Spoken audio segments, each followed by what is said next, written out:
इससे पहली वीडियो में हमने पढ़ा था कि केमिकल क्या होते हैं, केमिकल रिएक्शन क्या होते हैं, रसायन क्या होते हैं, रासायनिक अभिक्रिया क्या होती है। तो अब हम पढ़ेंगे कि केमिकल इक्वेशन क्या होती है, रासायनिक समीकरण क्या होते हैं। रासायनिक समीकरण में हम जितने भी रसायन होते हैं पहले मैं आपको एक बात क्लियर कर दूं, ये सभी के लिए जाननी जरूरी है।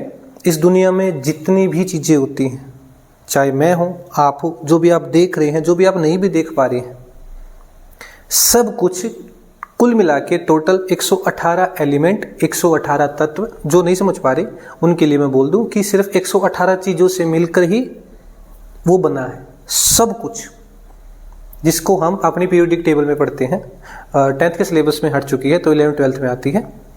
तो पीरियोडिक टेबल में 118 एलिमेंट है, 118 तत्व है। जी हाँ, 118 है, 5 नहीं है। तो फिल्म, नाटक वगैरह जो भी आप देखते हैं वहाँ पर 5 बताते हैं। भूमि, अग्नि, जल, वायु, आकाश, वटेवर जो भी है, तो 5 नहीं है, टोटल 118 है। 118 से सारी चीज़ें बनी है। 118 एलिमेंट को तत्व, हिंदी में तत्व बोलते हैं, उनको रिप्रेजेंट करने के लिए कुछ सिंबल का यूज़ किया जाता है। आप डायरेक्ट नाम नहीं लेते, डायरेक्ट नाम लिखना थोड़ा, उसको रिप्रेजेंट करना काफ़ी लंबा हो जाता है, मुश्किल हो जाता है। तो वहाँ पर सिंबल का यूज़ किया जाता है। सिंबल धीरे धीरे हम सीखेंगे आगे जाके।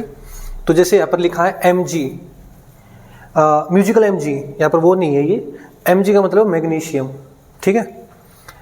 O2 यानी कि ऑक्सीजन के लिए, ऑक्सीजन के 2 एटम है, 2 क्यों है, 3 क्यों है, कहीं पर कुछ भी नहीं होता है, तो वो क्या होते हैं वो हम आगे पढ़ेंगे। अभी के लिए सिर्फ इतना ही। तो ये है एक केमिकल इक्वेशन। केमिकल इक्वेशन में क्या सीखते हैं कि जैसे मैथ में होती है ना इक्वेशन, एग्जैक्ट वैसे ही होती है, बट यहाँ पर इज इक्वल टू के साइन की जगह पर एरो का साइन आता है। और यहाँ पर एक कंडीशन होती है, मैथ में तो नहीं होती, यहाँ पर एक कंडीशन होती है कि आपके जो रिएक्टेंट्स होते हैं, रिएक्टेंट वे क्या होते हैं, रिएक्टेंट होते हैं अभिकारक, जो किसी केमिकल रिएक्शन में या केमिकल इक्वेशन में पार्टिसिपेट करते हैं। वे लेफ्ट में लिखे जाएंगे और राइट में हमेशा आपका प्रोडक्ट होगा, यानी उत्पादक, जो उनके मिलने से बना है या फिर उनके अलग होने से निकला है। जो आपका प्रोडक्ट होता है वो राइट में होगा हमेशा। साइंस में ऐसा होता है, मैथ में तो ऐसा नहीं होता, इधर का उधर, उधर का इधर चलता है। मैथ में, साइंस में इक्वेशन ऐसी ही होती है। तो मैग्नीशियम को Mg बोला गया है प्लस O2। ऐसी बहुत सारी होती हैं। फॉर एग्जांपल जैसे कि कार्बन प्लस ऑक्सीजन क्या बनाते हैं, CO2।